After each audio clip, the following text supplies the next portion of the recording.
Hi, I'm Susan Drumm, and welcome to the Enlightened Executive, where your personal evolution sparks your leadership evolution.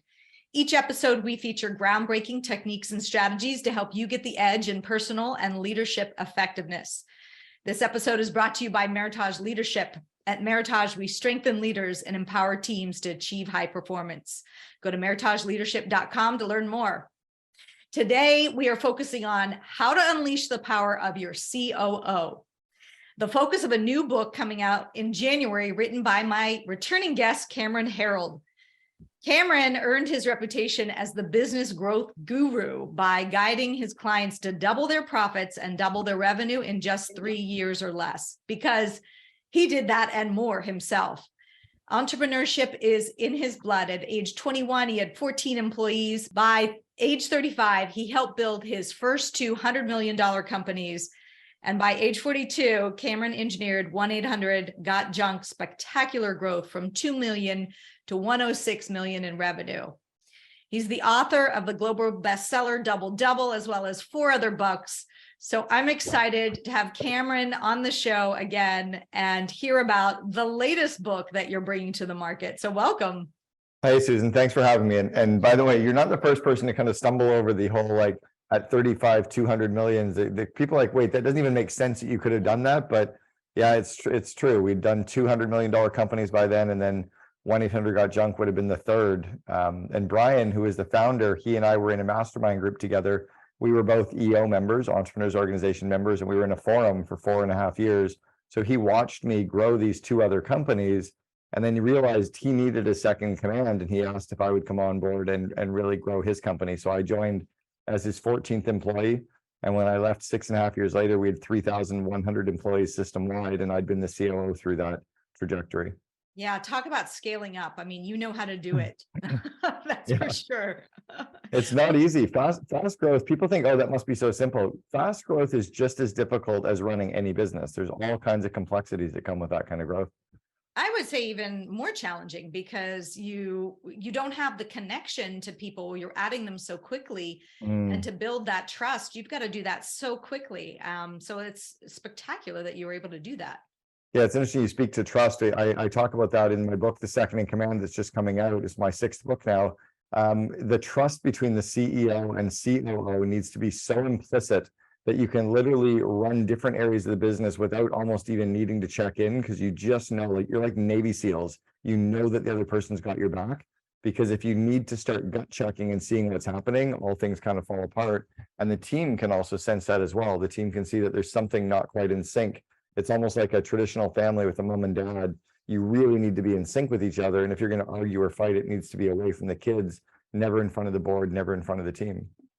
Yes, I'm learning that myself now with my first experience bringing on a COO to my company. And we were just talking about this as we were getting started. I have a fractional COO. I'm not quite large enough for a full-time COO, but I'm so glad I'm doing the fractional route, because man, that's really changed what I can focus on and what I can do as a CEO. You're smart to have actually done that, because there's a lot of people out there that are making massive mistakes in overhiring too early in all different functional areas. You might need someone to lead marketing, but you probably don't need a full-time CMO. But it's almost irresponsible to not have a fractional CMO coaching your director of marketing, right? It's almost irresponsible to not have a fractional CFO overseeing your controller. But you often don't have the money to hire the real full-time, true, when I was the COO at 1-800-GOT-JUNK, I left there 15, 16 years ago now. I was getting paid $310,000 15 years ago. Every 7 years, that pretty much doubles. That's $1 million salary. Most companies can't afford that, but you couldn't afford not to have somebody overseeing operations. And I think that's what I was able to bring to Brian, was I had already built 3 other companies, 2 in the franchising space. So everything we had to do at 1-800-GOT-JUNK for the first 5 years, I'd already done it a number of times, that he was able to just sit back and grow and work on the other areas of the business, like the IT side and the finance side, while I could just actually execute on all the areas of the business that I had, the experience to actually do. Yes, it's really been the amount of time that's freed up where I could focus on more the external, which is the piece that I'm doing, right? Where I'm focused, versus so much of the key operations. And he's just bringing systems and processes that have not been implemented and need to be at this stage.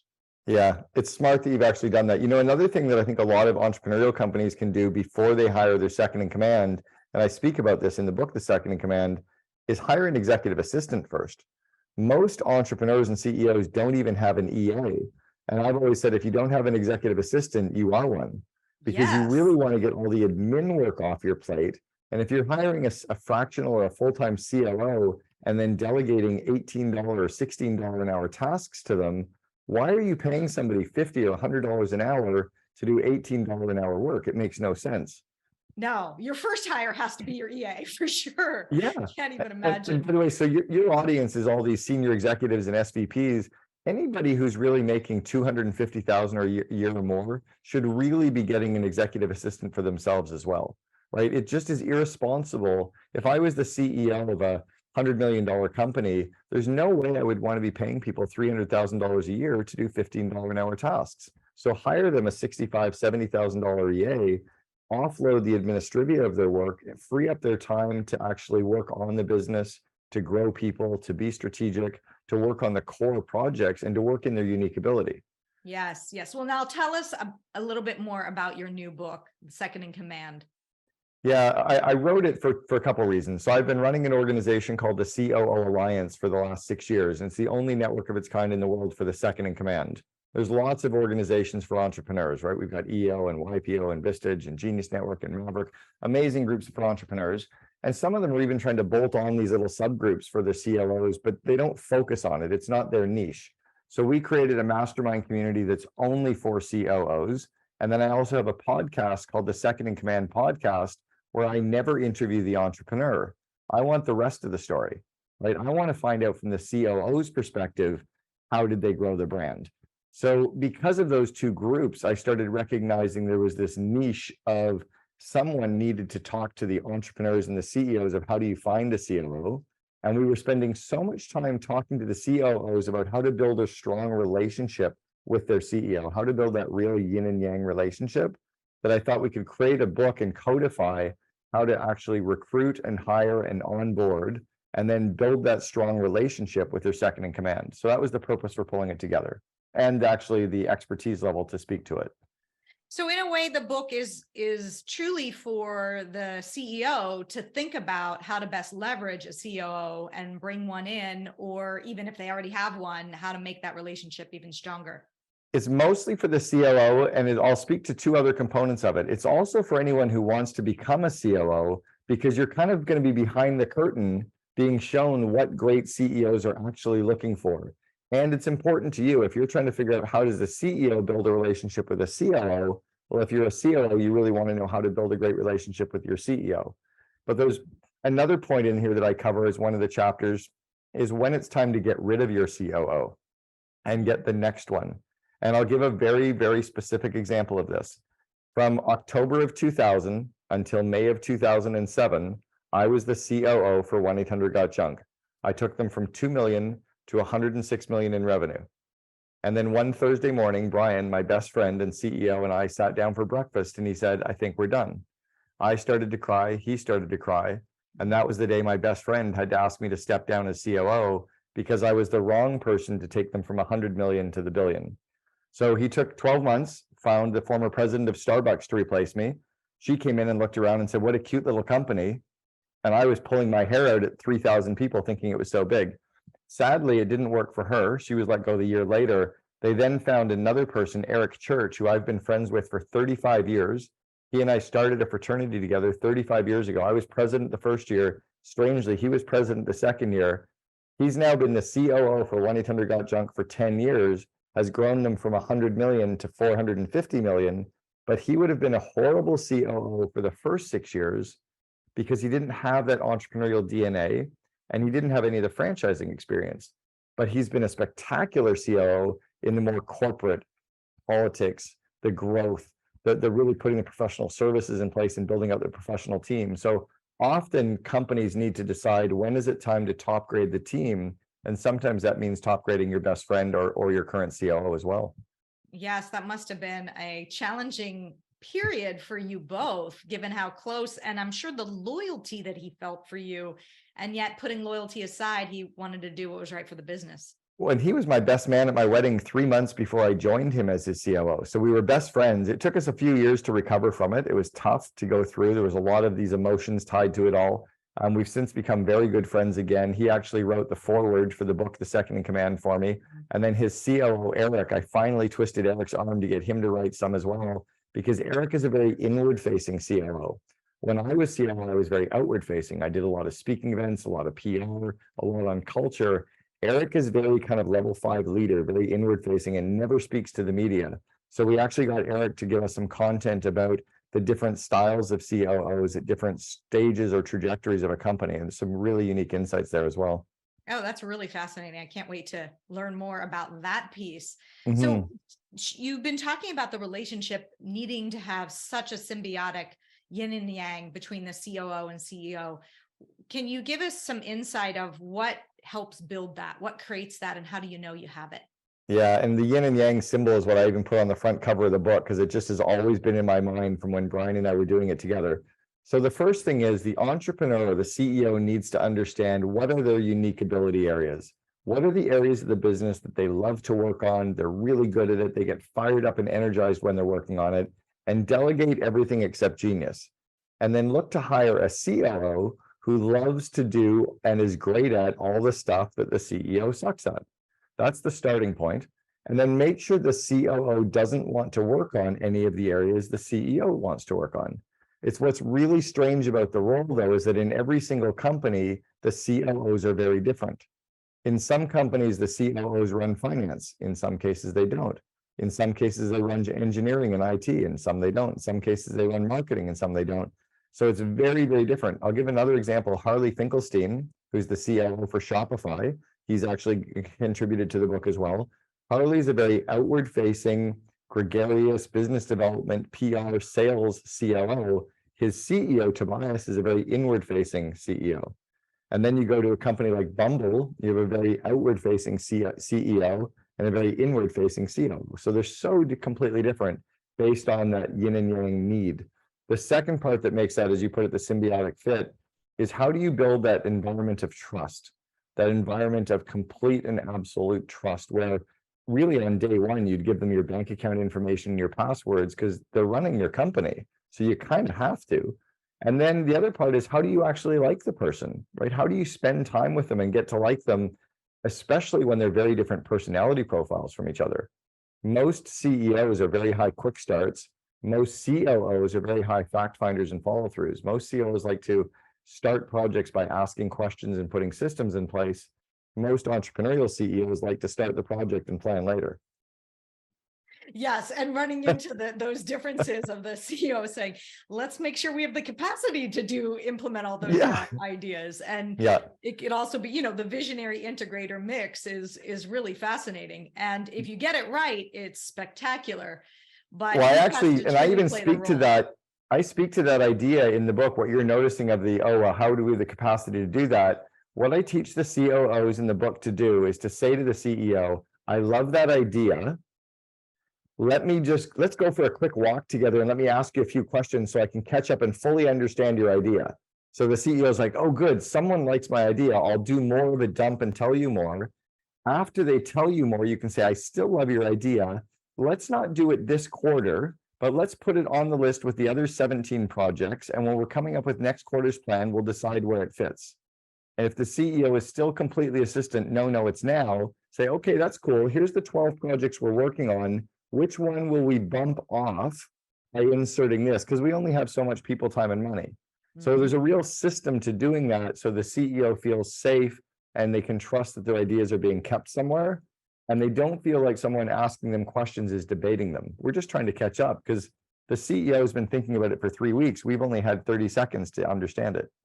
Right. I love that because it does give the opportunity also for the COO to see the vision behind it and why it's important to the CEO. Obviously, if they're bringing it up and they think it's something important, there's some intuitive sense that this matters.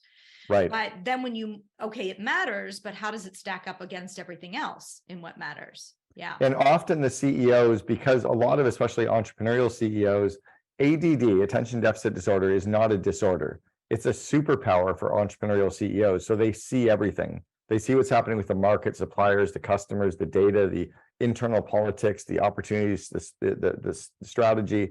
But they're so overwhelmed with all the ideas. It's almost like their brain is a hard drive and the hard drive is full. There's nowhere to keep all their ideas, so they're dumping out on the floor. They need you to take care of their ideas. And without a system to take care of their ideas, they think the best way to take care of them is to start them. But as long as they see they're being taken care of, they're on a list and they're understood, okay, good, I can now go back to my CEO world of thinking and strategizing and coming up with the cool ideas. Yes, yes. What's the biggest misconception that COOs have about the CEO role, or where they get it wrong? Well, what's interesting is most COOs have no desire to ever be a CEO. You know, a great example would be Sheryl Sandberg, who's probably the queen bee of all COOs. She was the COO for Facebook for 15 years. She has no desire to be a CEO of a company. She was perfectly happy being the second in command to Mark. Now, she had lots of credibility and press and even wrote books, but she had no desire to ever be in a CEO role. I think one thing that the COOs probably get wrong with the CEOs, I don't know if they get it wrong, but the challenge would be, how do you help the CEO slow down and treat themselves more like a racehorse, so that they're actually working less and that they're disconnecting a little bit more so that they can step back and see the forest for the trees. So I think they probably have a harder time convincing or challenging the CEO to be able to do that. When the CEOs can have those think weeks and go to conferences and be in mastermind groups and just think, or do the skip level meetings and walk around the business, I think it's huge opportunities for the company.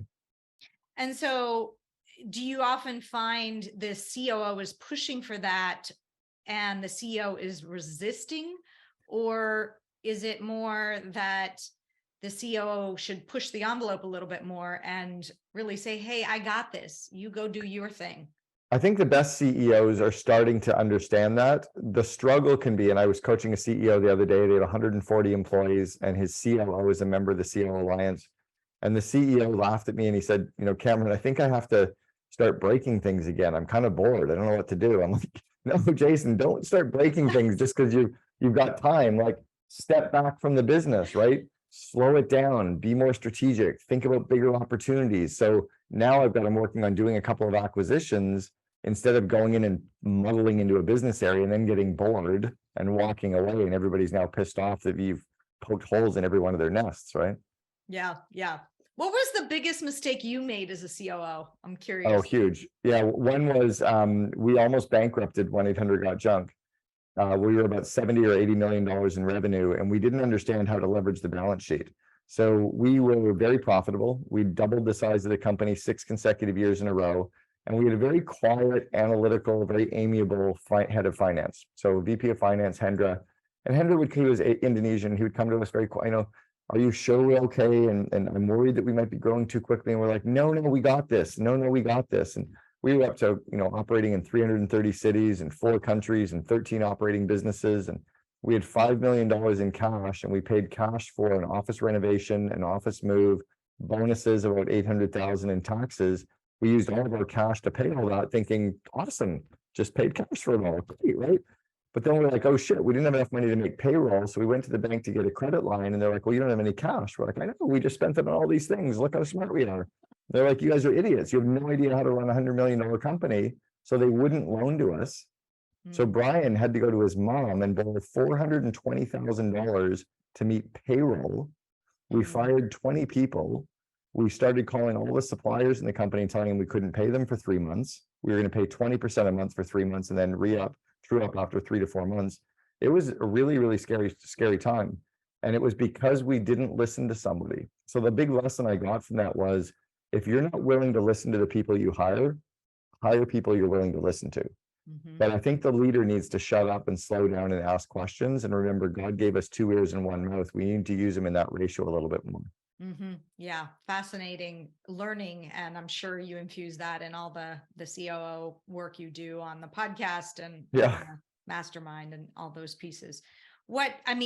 You're obvious. What do you think it was that made you so successful as a COO? What's the core thing? I think there were two things. One was I have been an entrepreneur my entire life. So I had my first little business venture at 7. I had about 15 business ventures by the time I was 18. I did a talk that was on the main TED website about let's raise kids as entrepreneurs. And then when I was 20 or 21, I had 12, 14 employees. So I already had an operational company when I was in second year university. So I understood entrepreneurs, right? I grew up in a family of entrepreneurs. That's the first part. So understanding them. Secondly was I got into a franchise organization called College Pro Painters when I was in university. And I had to actually go out and recruit, hire, and train 120 franchisees over 4 years, one of which was Elon Musk's brother, Kimball. And I had to train all of these people how to run franchises. So by 1993, I had coached 120 CEOs on how to run businesses on very simple systems. We learned how to dumb down the systems to replicate it over 800 franchisees every year. So I learned about operationalizing and reverse engineering and project planning and time management and creating very simple to execute systems that could provide the consistent results in every single market. Those skills became very, very strong COO skills to a point, to the 100 million part. I would be a terrible COO of a $1 billion company. Right? I used to coach the COO at Sprint, Jamie Jones, for 18 months. I was coaching Marcelo Collet, his CEO, but I didn't know anything about the telecommunications space, but I was teaching them how to be entrepreneurial inside of a massive corporate environment. But I would get off calls and go, what the fuck am I doing? I have no business coaching the COO at Sprint. I have no idea. I don't know what he's talking about. One day they came to me and they said they had to cut OPEX by $4 billion. I mean, how do you even start? Right? Or you cancel the lunch program? Like, I didn't even know where to go. So I realized there was a zone that I was good in, and then just don't go in those other zones. Right. And it's interesting because you have such a CEO push that you ended up as COO of this company. So did you ever want that top job? No, I didn't. And it's funny, when Brian asked me to coach him, I said, I'll coach you, but I would never work for you. I said, work, because he was already my best man at my wedding. I mean, I'll coach you for a few months, but I said, working for you would be like kissing my sister. So we've joked about it that my sister and I were basically making out for 6.5 years. Because yeah, no, I didn't ever want his job. Yeah, I really didn't want his job. I had no desire to. I was quite happy being now what I did want was the recognition that I built it with him. I wanted it to be, and if you read his book, WTF, Willing to Fail, my name is embarrassingly mentioned 16 times or something like that through the book. And no one on the leadership team that we were with was ever mentioned once, which I thought was really sad. But I was definitely recognized as being the person that built it with him. That was good enough for me. Yeah, great. Well, let's talk to the population, let's say the VP, SVP level that wants to take the job of the COO at some point. What should they be focused on and paying attention to get there? Well, one is, and this is partially, if you read the book, The Second in Command, and read it from a different lens, read it from the lens of what are the needs of the CEO? What are they looking for in a real good partner? And if you can understand what they're looking for, you can understand how to show up. It's almost like if you read the book Men Are From Mars, Women Are From Venus, you need to understand as a guy, I'm not a hairy woman, I'm a guy. We think that, right? And women aren't hairless men. We're different. So how do you understand the other so we can show up and connect in the right way? So I think that's one. The second one is to remember that your job is to help them make their company iconic and help make their dreams happen. So everything you can do to help them with that is powerful. I guess a third would be to always confront the brutal facts and show them the real ugly truth that nobody will ever show them, but do it privately, right? Pull them aside over coffee in a boardroom by yourself. Otherwise, they'll lash out at you because they need to protect their territory, but they'll be happy that someone's finally telling them the truth. You can sit down and go, dude, you totally screwed up yesterday in that meeting. You said this, you did this. And like, oh shit, you're right. But you do it in a safe container where you're telling them because it's going to help the company grow. And I think if you show up that way, they'll really appreciative of it because they understand that you've got their best interest at heart. I love that. And not being afraid to have those hard conversations, I think also shows your value and where you're really going to excel as a thought partner. Because ultimately, the job of the CEO can be a lonely position. And it really matters if you feel like you have somebody you can actually be a confidant to and you trust.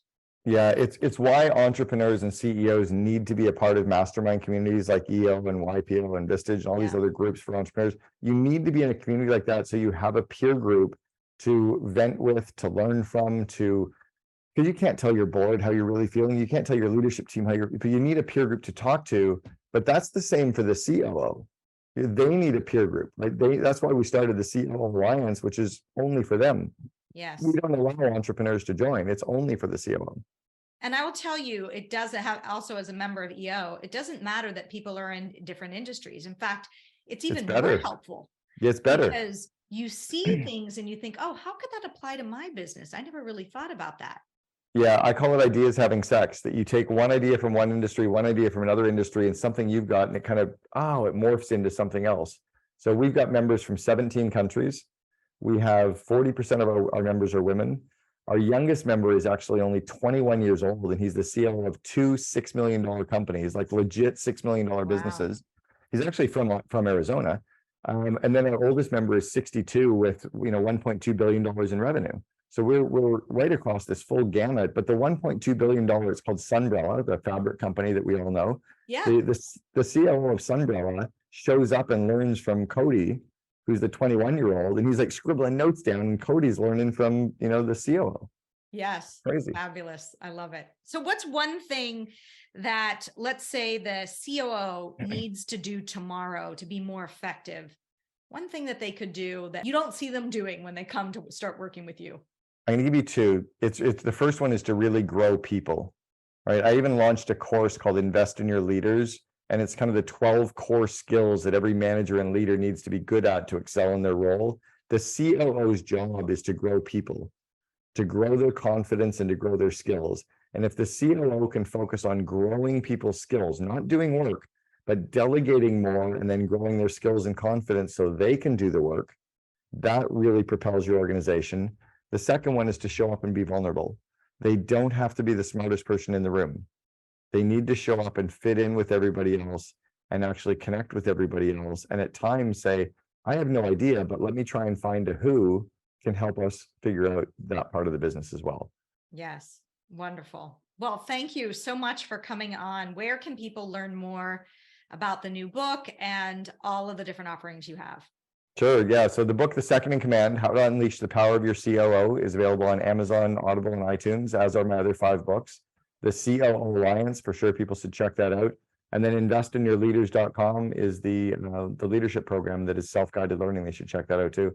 And also check out the Second in Command podcast, where we interview all of these COOs from great companies.